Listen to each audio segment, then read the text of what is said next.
My name is Windelov-Linzelius and I am the principal of the Chaos Pilot in Denmark.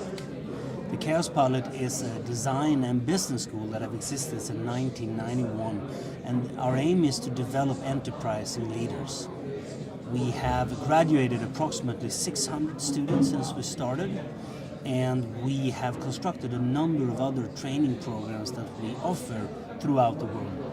Primarily though, it's a 3-year program, which is the Chaos Pilot program basically.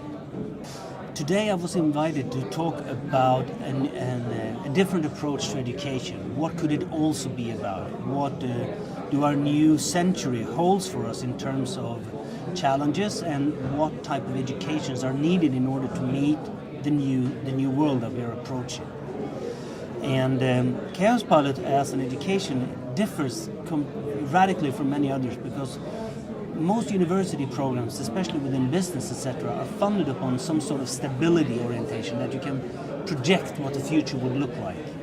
We are funded on the idea of change and very much on complexity. So how do you actually work within a complexity environment? And where things change, you don't really know what you need to learn and how you're going to learn it, or how you can use it tomorrow. That is what we center around. So I talked about some different cases that the students have done from many years ago, and some that happened very recently. Most of these cases had specific points. For instance, one is that very often when we try to engage the real world with students at the education institutions, they come in the formats of briefs, meaning that even if they're fairly open, there is an idea that we know what the students are supposed to learn and how this is actually going to be effectuated. The challenge very often is that when you do real work with real companies, they don't care so much about your learning. They're more preoccupied with the value that you are supposed to deliver to them. We as an institution, on the other hand, our primary focus is your learning. So these two worlds collide, and there is a certain art and a certain science to balance those two worlds and make sure that it creates a creative tension between the two. Another area is where the students are given a certain type of assignment, but it's very, very free. And we assume and hope that our students will take the assignment and lift it up to a completely new level that we as an institution could not foresee.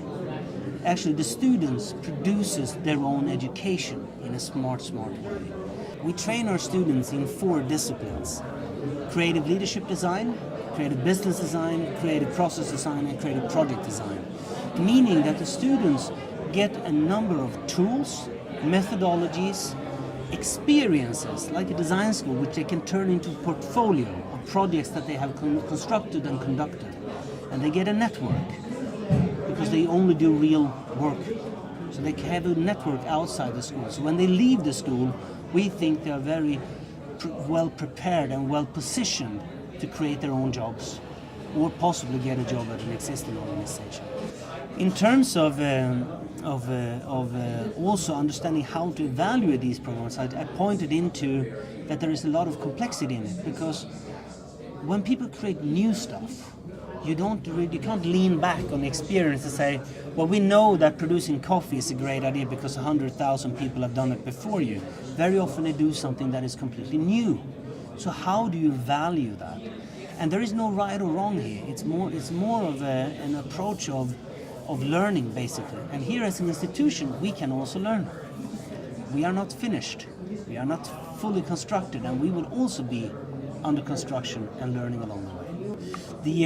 The workshop took offset in how do we approach solving problems when we don't know necessarily what the result should be, and we don't fully know what are the systems, what are the culture, what is the rules around making this project happen.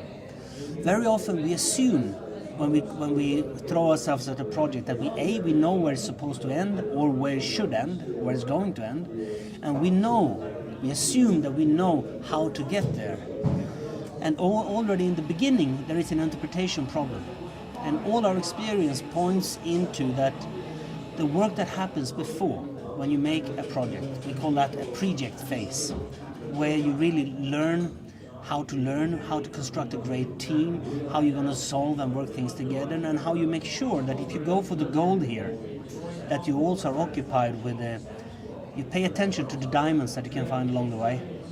So all of those stuff were put into this exercise where we used Lego as an example on how difficult it is, but also what type of opportunities arises if you allow yourself to be open and creatively go about a challenging assignment where you don't know the end goal, you don't know the rules, and you have no clue what the other people around the table are there for.